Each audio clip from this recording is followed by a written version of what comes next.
함께 은혜 받을 말씀은 야고보서 4장 우리 13절부터 17절 말씀입니다. 우리 야고보서 4장 13절부터 17절 말씀. 네, 우리 찾으셨으면은 우리 말씀 교독하시고 우리 17절은 우리 다 같이 합독하도록 하겠습니다. 들으라, 너희 중에 말하기를 오늘이나 내일이나 우리가 어떤 도시에 가서 거기서 1년을 머물며 장사하여 이익을 보리라 하는 자들아,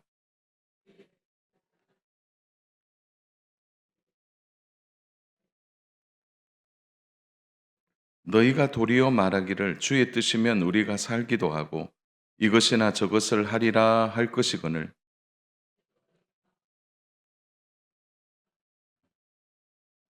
같이 봅니다. 그러므로 사람이 선을 행할 줄 알고도 행하지 아니하면 죄니라. 아멘. 자, 오늘 이제 본문으로 좀 들어가 보겠습니다. 오늘 본문은 2000년 전에 어떤 한 이야기를, 사건을 오늘 우리들에게 이제 보여주는 내용인데요. 그런데 똑같아요. 2000년 전이나 오늘이나 우리가 살아가는 삶의 방식이 똑같습니다. 자, 오늘 13절에 보니까 바로 13절에 나오는 이 사람들, 너희 중에 그리고 보리라 하는 자들아, 이렇게 말하고 있는데, 오늘 야고보가 말하고 있는 이 사람들은 누굽니까? 불신자들이 아니라 성도들에게 하고 있는 말씀이에요. 누구에게 하고 있는 말씀이라고요? 성도들에게 하고 있는 말씀입니다. 자, 이들은 성도라는 거죠. 자, 야고보는 가장 강한 단어로 본문을 시작하죠. 13절, 우리 볼펜에 있는 분들은 동그라미 하시면 되는데, 들으라, 여기에 동그라미 해보세요. 들으라. 이게 뭐냐면 명령어예요. 그러니까 들어도 되고 안 들어도 된다는 의미가 아니고, 성도라면 반드시 들어라, 이 얘기예요. 선택이 아니고 바로 성도라면 반드시 들어야 될 말이라는 거예요. 그래서 고쳐내면 이렇게 되는 거예요. 반드시 이렇게 해라, 이런 의미입니다. 자, 오늘 하나님이 우리에게 이 말씀 주실 때 들어도 되고 안 들어도 되고 선택해라, 이 말이 아니라 너희들 반드시 들어야 된다 하는 거죠. 반드시 들어야 될 말씀이라는 겁니다. 야고보가 이 서신을 이제 보낼 때 그 당시의 배경이 뭐냐면은, 이 서신은 어 유대 지역에 있는 성도들에게 보낸 게 아니고요.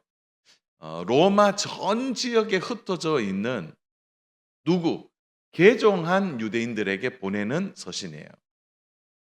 그러니까 유대인들이 이제 유대 지역을 벗어나서 오늘로 말하면 이민자들이라고 말하면 좀 이해가 될 것 같아요.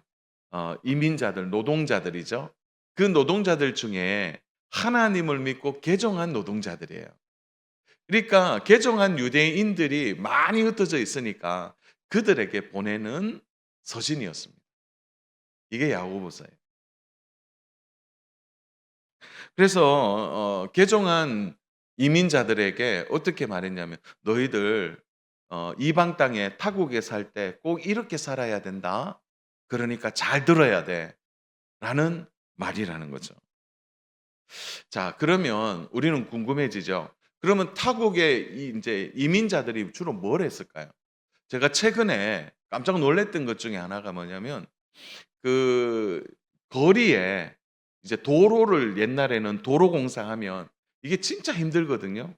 좀 막 땀도 나고 여름에 너무 지치잖아요. 지금 힘든 시기인데 깜짝 놀랐어요.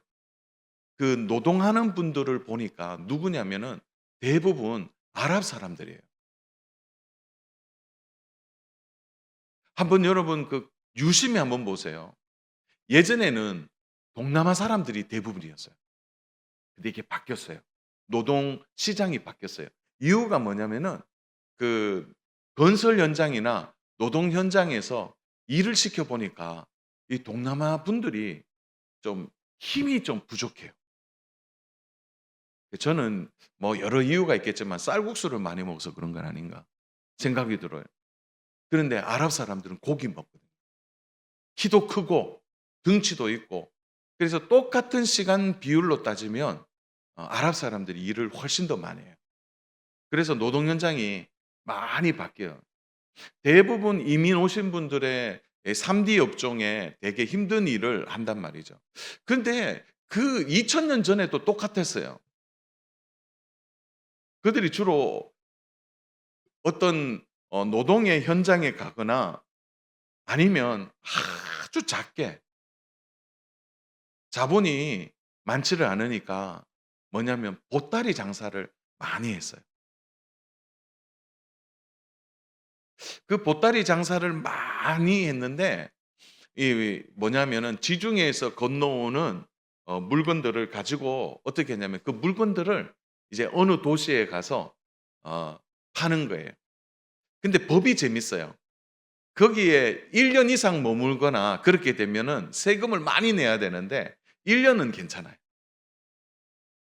그러니까 그들이 이 보따리를 많이 짊어지고 아니면은 뭐 뭡니까? 리어커 같은 데 끌고 가면서 수레에 끌고 가면서 이제 어느 도시에 머무르면 한 어느 정도 한 1년 정도는 거기서 장사를 하는 거죠. 그들이 건물을 사거나 가게를 얻어서 할 만한 능력이 안 되니까 대부분 그런 일에 종사했다는 겁니다. 자, 이런 배경에서 오늘 13 절을 잘 보시면 이해가 빠를 겁니다. 우리 13절 말씀 같이 한번 읽어 볼까요? 시작. 들어라. 너희 중에 말하기를 오늘이나 내일이나 우리가 어떤 도시에 가서 거기서 1 년을 머물며 장사하여 이익을 보리라 하는 자들아. 좀 이해가 좀 이제 되죠? 이제 보따리 장사죠. 좀 큰 뭐 보따리, 작은 보따리 어쨌든 여러 도시를 돌아다니면서 장사하고 이익을 남기는데 1년 단위로 머물죠. 그 당시의 기록을 보면 유대인들은 정말 열심히 살았다고 그래요. 그들은 열심히 장사했고 최선을 다해 살았다고 합니다. 여러분 13 절을 읽어 보면 별 문제가 없는 것처럼 보이죠? 왜 그러냐면 계획을 세우잖아요. 1년 머물러야 되겠다. 이런 계획. 그리고 준비도 잘해요. 열심히 이익을 보기 위해 최선을 다져요. 여러분 이익을 보려고 하는데 대충 하겠습니까? 열심히 하는 거죠. 그런데 이건 당연한데 여기에 이상한 점이 있어요. 여러분 13절 한번 보세요. 저 보지 마시고 13절 우리 단어 보시면 여기에 어디에도 가장 중요한 하나가 빠져 있어요. 우리라는 주체는 있는데 우리 있죠. 자, 들으라 너희 중에 말하길 오늘 내는 우리가 주체가 있어요. 우리가. 그런데 아무리 찾아봐도 가장 중요한 것이 빠져 있습니다. 계획도 장소도 받을 이익도 다 계산되고 있어요. 그런데 가장 중요한 게 빠져 있어요. 자, 가장 중요한 게 뭘까요? 이 13 절에 꼭 있어야 될 단어, 존재. 뭐가 빠져 있나요? 여기 하나님이 빠져 있어요. 정말 계획대로 되고 이익을 남기려고 한다면 그 1년 계획 안에 무엇이 있어야 된다는 정작 이들 안에는 하나님이 빠져 있어요. 여러분 13 절을 어디에도 보세요. 내가 나의 계획에 하나님이 도와주시기를 하나님이 함께 해 주시기를 이익은 하나님이 주셔야 된다라는 말이 안 들어 있어요. 우리가 이 말만 들어 있는 거예요.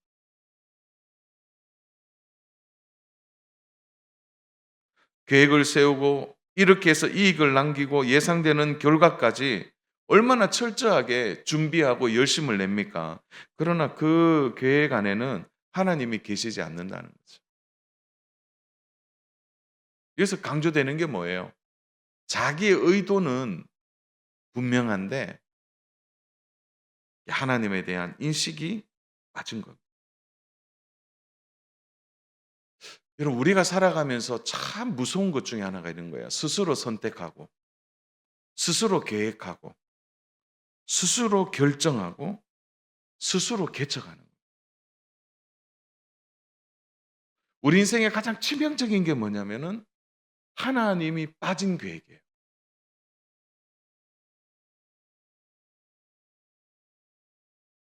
우리가 상반기를 "하나님 주신 은혜가 큽니다." 이렇게 마무리한다면 여러분 하반기에 우리가 진짜 염두하고 가장 우선순위해야 될 게 뭐냐? 우리의 계획과 우리의 인생 안에 하나님이 빠지면 안 돼요.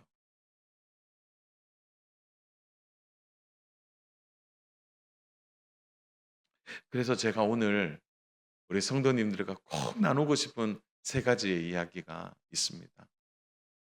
그 첫 번째가 바로 내일을 위하여 내일은 하나님 없이 살지 말라는 내일을 하나님 없이 살지 말라. 아무리 계획과 과정이 잘 준비되고 세밀하게 되어 있어도 거기 하나님 빠지면 안 됩니다. 여러분 우리가 아무리 예측하고 그 결과를 잘 준비한다고 해도 여러분 그대로 안 됩니다. 인생이 그대로 되지 않아요. 오늘 야고보가 뭘 얘기하고 싶은 걸까요? 하나님이 없는 인생의 계획이 얼마나 무모한가를 말해주는 겁니다. 아무리 기가 막힌 계획과 전략을 짜놓아도 그것으로 되지 않는 겁니다.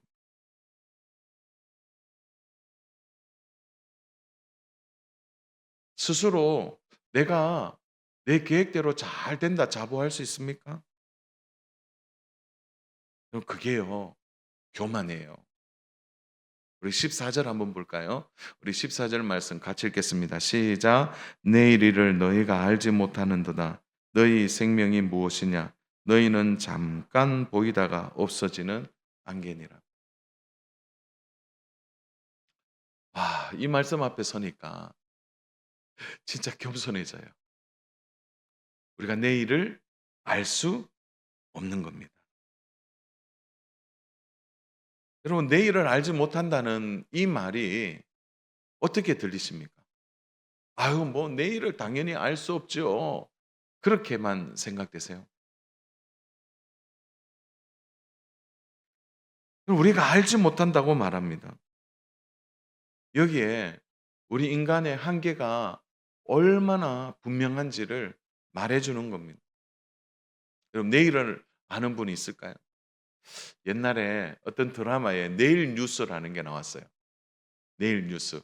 그래서 그 라디오를 어떤 아이가 어떻게 구했는데 켜보니까 내일 뉴스가 쭉 나오는 거예요. 아주 그 드라마 재밌게 본 기억이 나는데요. 우리가 내일을 알 수 있을까요?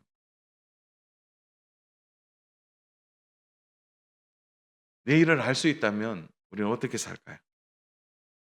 하나님은 내일을 알 수 없도록 만들어 주셨어요. 우리는 과거와 현재에 머물러 있지만 하나님은 과거와 현재와 미래의 유일한 주인이세요. 하나님은 과거와 현재와 미래를 관통하시는 분이에요.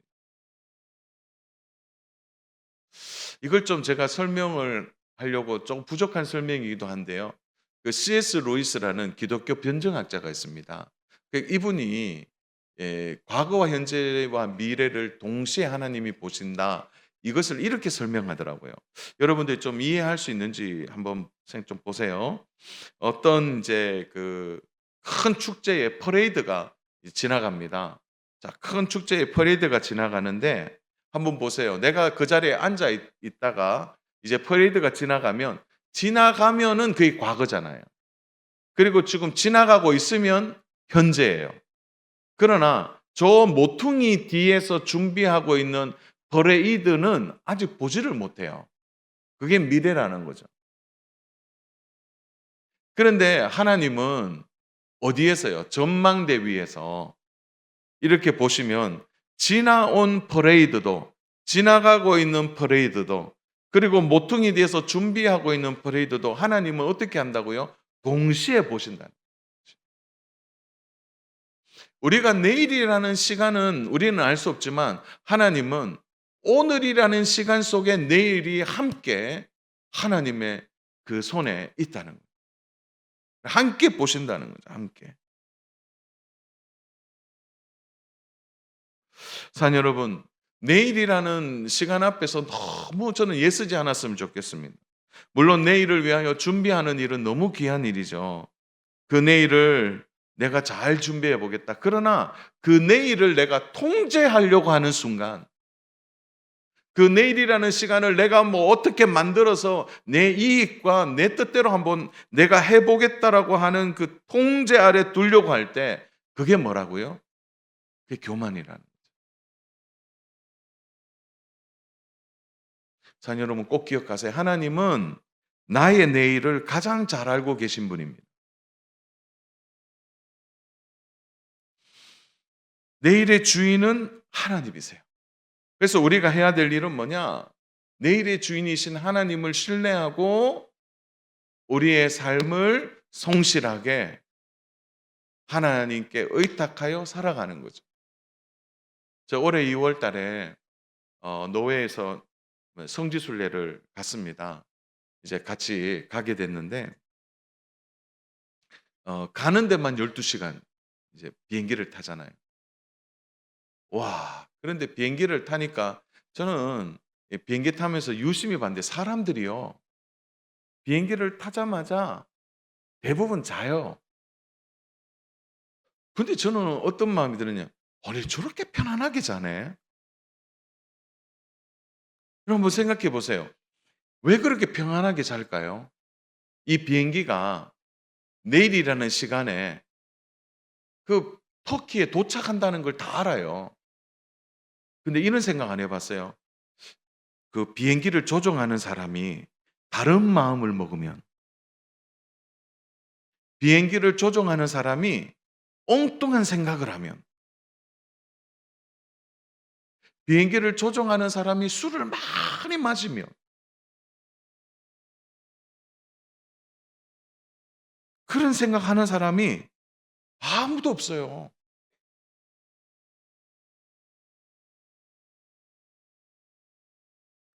근데 제가 할 수 있는 일은 한 가지더라고요. 그냥 앉아 있는 일이에요. 앉아 있다가 뭘 하죠? 우리 비행기를 잘 조종하는 이 바이러스를 믿는 거죠. 저 사람은 아주 실력이 좋은 바이러스일 거야. 저 사람은 바로 최고의 비행 기술을 가진 사람일 거야. 그럴 수밖에 없잖아요. 그 앉아서 믿고 신뢰하고 12시간 동안 기다리는 거예요. 저는 잠이 안 와요. 그래서 도착한 겁니다. 그럼 우리가 내일은 알 수 없지만 우리는 한 가지 할 수 있는 게 있어요. 그것은 내일이라는 시간을 붙들고 주관하시는 하나님을 신뢰하는 겁니다. 그 신뢰하는 하나님을 믿고 나가는 거죠. 그래서 사랑하는 여러분, 우리는 겸손할 수밖에 없어요. 여러분 이번 하반기 하나님의 손에 맡기기를 축복합니다. 하나님의 손에 맡기셔야 돼요. 우리가 할 일은 주기도문에 있는 것처럼 오늘날 일용할 양식에 대하여 기도하고 하나님의 은혜를 구하는 겸손한 기도로 하나님께 나아가야 됩니다. 사랑하는 여러분, 하나님은 자비로우신 분이에요. 반드시 우리의 내일을 붙들어 주시고 신뢰하며 따라갈 때 하나님 우리의 내일을 붙잡아 주시고 인도해 주실 줄로 믿습니다. 두 번째 우리가 생각해야 될 것은 나의 연약함을 인정하고 하나님의 도우심을 믿어야 된다. 이 말을 줄이면 한마디로 얘기하면 자만하지 말라라는 거예요. 자, 유대 땅을 떠나서 이방 땅에서 장사하고 사는 거 힘든 일이에요. 차별도 따르고 고통도 따릅니다. 그래서 여러분 이주민들을 만나보면요. 마음이 딱딱해요. 굳어 있어요. 워낙 고생을 많이 하니까 차별을 많이 받으니까 그런 굳은 마음이 이민자들에게 있는 거죠. 여러분 이렇게 되면요. 딱 사람이 어떻게 되느냐? 인간적으로 딱딱해질 뿐만 아니라 신뢰하지 않아요, 다른 사람을. 그리고 나를 포장할 수밖에 없다는 거죠. 그래서 자기 존재에 대한 인식과 자아가 얼마나 강해지는지 몰라요. 내 힘으로 해 보자. 내 힘으로 해 보자.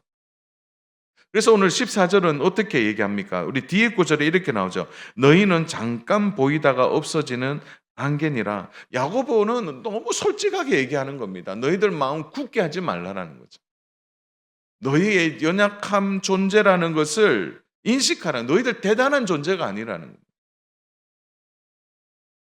한 가닥의 연기와 같은 존재라는 거예요. 이번에 우리 김병호 성도님 그 토마토 밭에 일하다가 이제 제가 면회를 가 보니까 그래요. 목사님, 그냥 그때도 밭에 일하다가 좀 몸이 안 좋다. 좀 속 좀 답답하다 해서 나와서 그냥 물 한 잔 먹고 그러면 좋겠다 해서 나와서 물 한 잔 먹고 그대로 쓰러진 거예요. 여러분, 근데 심정지가 온 거예요, 심정지가. 마침 그때 김일생 집사님이 그 집에 있다가 밭으로 왔대요. 마침. 기가 막힌 시간이잖아요. 와서 "어머니 내가 좀 이상해요. 119 불러 주세요." 그리고 쓰러졌는데 심정지가 온 거예요. 여러분, 이틀 가까이 못 깨어났습니다. 그런데 이렇게 얘기해요. 하면서 쓰러졌대요. 그리고부터는 기억이 없답니다. 기억이. 여러분, 건강하다고 누가 장담할 수 있나요? 내일을 어떻게 알 수 있죠? 여러분, 우리 인생요, 꼭 기억하셔야 돼요. 단 1초라도 하나님이 붙들어 주지 않으면 설 수 있는 우리가 아니라는 거예요. 우리는 스스로 얘기해요. 내 몸, 이건 내 몸입니다라고 얘기하는데 솔직히 여러분 심장이 여러분의 것 맞아요? 아니잖아요. 심장 한번 여러분이 명령한다고 계속 뛰고 명령 안 하면 안 뜁니까? 심장은요, 내 뜻대로 안 돼요. 내 몸이라고 말할 수 없어요. 아무리 힘 있고 강력하고 능력 있는 사람들 막 즐비해도 얼마나 우리 연약한 존재라는 사실을 기억해야 합니다. 제가 지난 화요일 날 우리 이제 처남이 31년 군 생활하고 제대를 했습니다. 31년 군 생활하고 제대를 이제 해서 매형 꼭 와서 축하해 달라 그래서 제가 한번 올라갔어요. 올라갔는데 와, 16명 제대하더라고요. 16명. 그 저희 처남이 대령으로 제대했는데 와, 그 이제 저희 아내의 남동생이거든요. 그래 이제 올라가 보니까 제가 군 생활에서 저희들은 짝대기 4 개가 최고였는데 와, 옆에 보니까요. 제가 그때 처음 알았어요. 그냥 뭐 이제 제대식 마치고 저녁식 마치고 옆에서 이제 음료수 마시고 담아 나누는 장소로 이동했는데 저 옆에 또 보니까 별 2 개가 바로 옆에 있어요. 여러분, 군에서요, 별 보기 힘들거든요. 그래서 별 2 개네 하고 봤는데 옆에 별 3 개예요. 옆에는. 그리고 제 옆에 보니까 또 별 1 예요. 별들이 얼마나 많은지. 근데 제가 어떤 마음이 드냐면 '별거 아니네.' 아니, 별들이 그래 많아도 보니까 저보다 잘생긴 사람이 없고 저보다 뭐 괜찮은 사람이 안 보여요. 그래서 제가 이제 어깨가 좀 으쓱해서 우리 처남도 우리 이제 어 매형 목사님이라고 이제 인사하고 그래서 보니까 뭐 옛날에 뭐 별 아무것도 아니에요. 예. 여기 현역 대위도 저 뒤에 앉아 있는데 아무것도 아니더라고요. 어떤 마음이 들었냐면 '야, 우리 인생에 계급이 아무것도 아니구나.' 제가 그거 깨닫고 내려왔어요. 우리 처남이 얘기하더라고요. "매형 제 31년 군 생활했어요." 그러더라고요. 근데 내가 그래서 "나는 32년째다." 예. 이렇게 했는데 아무것도 아니에요. 사랑하는 여러분, 우리가 안개 같다면 자랑할 수 있을까요? 안개예요. 불면은요, 사라지는 겁니다. 아무것도 아닙니다. 지금까지 우리가 힘있게 살아온 것도 하나님이 붙들고 계셨기 때문에 힘있게 살았지, 내 힘으로 산 거 아닙니다. 꼭 기억하시고 우리의 연약함을 인정하시고 하나님 의지하는 우리 믿음의 성도님 되시기를 축복합니다. 하반기 이렇게 사셔야 돼요. 자, 마지막 한 가지만 더 얘기할게요. 자, 그래서 우리가 해야 될 일은 하나님 앞에 늘 겸손하게 살아야 됩니다. 자, 야고보는 이렇게 얘기해요. 장사하는 성도들에게 너 허풍을 부리지 말고 어깨 으쓱 올리지 말고 교만한 마음을 버리라고 말합니다. 15절 16절 우리 같이 한번 읽어보겠습니다. 시작. 너희가 도리어 말하기를 주의 뜻이면 우리가 살기도 하고 이것이나 저것을 하리라 할 것이거늘 이제도 너희가 허탄한 자랑을 하니 그러한 자랑은 다 악한 것이라. 자, 보세요. 여러분, 하나님이 가장 싫어하는 게 뭐냐면 거들먹거리는 거예요. 거들은 피우는 겁니다. 여러분, 가오 막 갖는 거 하나님 싫어하세요. 그걸 줄이면 허탄한 자랑을 하지 말라라는 거예요. 내가 뭘 좀 잘했다고 자랑하고 내가 좀 잘 된다고 자랑하지 말라라는 겁니다. 자기 과신이 얼마나 나쁜 교만한 마음인지를 말해주는 겁니다. 여러분, 진짜 그러면 우리는 뭘 자랑해야 될까요? 오늘 15절에서 얘기하겠죠. 주의 뜻이면 하기도 하고 멈추기도 한다는 거예요. 여러분, 이번 하반기에 모든 여러분의 삶에 주님의 뜻이 먼저 되기를 축복합니다. 주님의 뜻대로 사는 거예요. 주님의 뜻이면 그렇게 하겠다. 우리의 자랑은 주님의 뜻대로 사는 겁니다. 여러분, 기억하십시오. 우리가 주님의 뜻대로 산다는 건 뭐죠? 하나님이 우리 인생에 개입해 주신다는 겁니다. 여러분, 그래서요, 하반기에 좀 일 안 되는 거 있을 거예요. 고난도 있고 고통스러운 일들도 있을 거예요. 그런데 그게요, 다 하나님의 뜻 안에 있다고 믿으시기 바랍니다. 갑자기 입원하고 갑자기 병이 있고 그래도 괜찮아요. 우리가 하나님의 섭리 안에, 하나님의 뜻 안에 있는 것을 믿는다면 하나님이 우리를 어떻게 해주실까요? 그 문제로 시작하지만 답을 주신다는 거죠. 우리 한번 따라서 해볼까요? 결국 주님의 뜻대로 된다. 이게 우리의 믿음이라는 거죠. 여러분, 자랑하지 마세요. 거드름 피우지 마세요. 모든 것이 주님의 뜻이라는 것을 믿고 겸손하게 주님의 뜻에 살아가는 우리 믿음의 성도님 되시기를 주님의 이름으로 축복합니다. 여러분, 그러면요, 얼마나 멋있어요. 주님의 뜻이니까 나는 살기도 하고 나는 죽기도 한다. 여러분, 이런 믿음으로 살아가면요, 담대해지는 겁니다.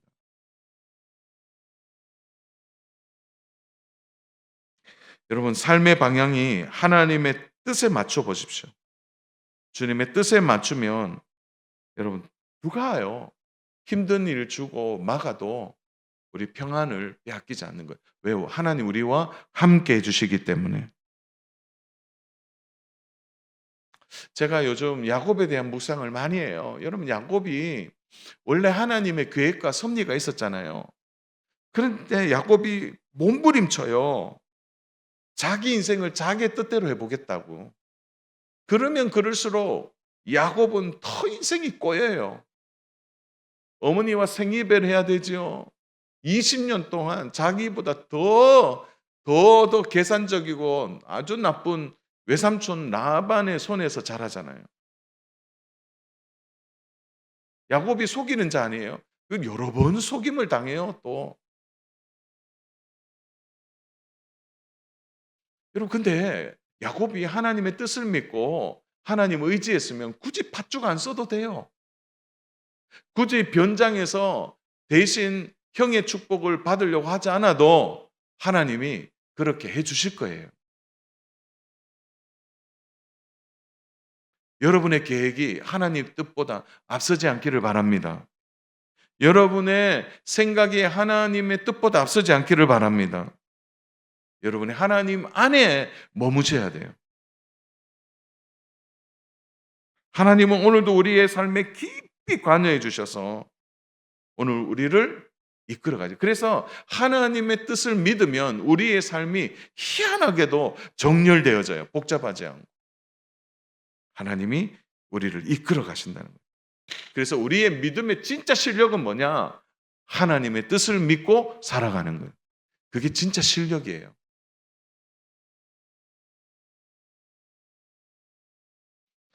자녀 여러분, 우리 하나만 더 보고 마치겠습니다. 야고보가 하나님 앞에 겸손하게 살아갈 때 하나님은 삶에 대한 열매로 뭘 말씀하죠? 선을 행하라 이렇게 말씀합니다. 17절 같이 읽어볼까요? 시작. 그러므로 사람이 선을 행할 줄 알고도 행하지 아니하면 죄니라.